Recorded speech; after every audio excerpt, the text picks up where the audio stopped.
तो कह सकते हैं सर्द मौसम में वक्फ बोर्ड को लेकर सियासत गर्म हो गई है। मुख्यमंत्री योगी आदित्यनाथ साफ शब्दों में कह रहे हैं, जो बार बार वक्फ बोर्ड का दावा कर रहे हैं, उनसे अपनी एक एक इंच जमीन ली जाएगी, बाकायदा कार्रवाई होगी, जांच होगी और जांच के बाद ये हंटर भी जरूर चलेगा। चर्चा करेंगे, खास पैनल हमारे साथ जुड़ गए हैं। परिचय आपसे करवा दें, अश्विनी शाही बीजेपी के नेता हमारे साथ जुड़ गए हैं। बहुत बहुत स्वागत आपका। डॉक्टर नितेंद्र सिंह प्रवक्ता समाजवादी पार्टी से हमारे साथ हैं, आपका बहुत बहुत स्वागत। आचार्य चंद्रांशु जी महाराज हिंदू धर्म गुरु हमारे साथ जुड़े हैं, आपका भी स्वागत करते हैं।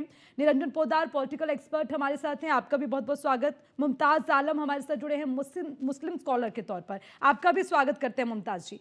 तो सबसे पहले आपसे ही शुरुआत करते हैं। मुझे लगता है मेरी पहली जो ये डिबेट आपके साथ है और पहला सवाल भी आपसे।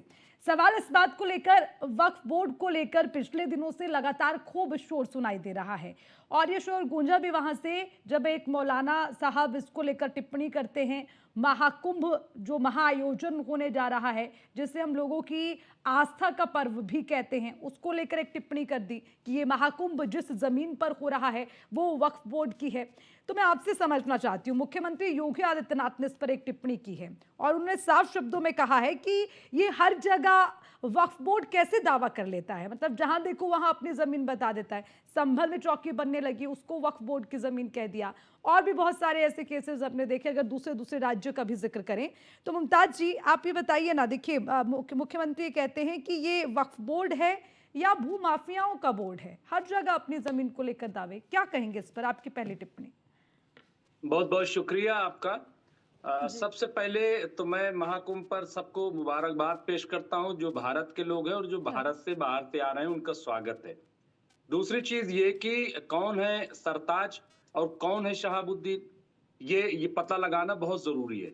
मुझे तो लग रहा है कि ये पूरे जो बवंडर मचाया गया है, इसके पीछे एक बड़ी साजिश है और साजिश में भाजपा भी शामिल है और ये मुस्लिम स्कॉलर जो अपने आप को मौलाना कहती है ये भी। वरना वक्फ बोर्ड जो है वो योगी जी के अंडर में आता है, सरकार के अंडर में आता है और योगी जी को बयान देने के बजाय वो किसी रैली में नहीं है, वो किसी भाषणबाजी की उनको जरूरत नहीं, वो मुख्यमंत्री हैं और उनके अंडर में वो चेयरमैन को बुलाते मैडम और पूछते कि भाई ये जो बकवास कर रहा है ये कौन है, एक्शन करते, बात खत्म हो जाती।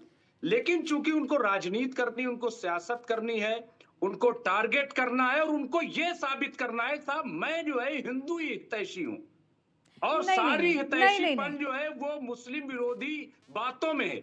मतलब ऐसा नहीं है कि भाई काम अभी नंद किशोर गुज्जर जो है, ये बताइए यहाँ लोनी के जो विधायक हैं, जी जी। इन्होंने इतना बड़ा इल्जाम लगाया, उस पर बोल देते, कहा है कि 50,000 गाय रोज कट रही है और ये भाजपा के विधायक है, कोई मामूली नंद किशोर गुज्जर जी नहीं। लेकिन इस पर एक लफ्ज नहीं बोले। भाई इस पर क्यों नहीं बोलते आप, इतना बड़ा इल्जाम है। उन्होंने कहा समाजवादी सरकार जब थी तो एक गाय कटती थी तो पूरा थाना सस्पेंड हो जाता था, लेकिन 50,000 रोज कट रही है और चीफ सेक्रेटरी को कहा है नाम लेकर के बाकायदा। लेकिन इस पर खामोशी, इसलिए मुझे लग रहा है कि इस पे राजनीति नहीं होनी चाहिए। शहाबुद्दीन वक्फ बोर्ड के चेयरमैन नहीं, शहाबुद्दीन जो है उन्होंने वक्फ नहीं किया वहां जाकर के, शहाबुद्दीन जो है मुसलमानों के ठेकेदार नहीं, फिर भी उनके नाम पे इतनी बड़ी चर्चा।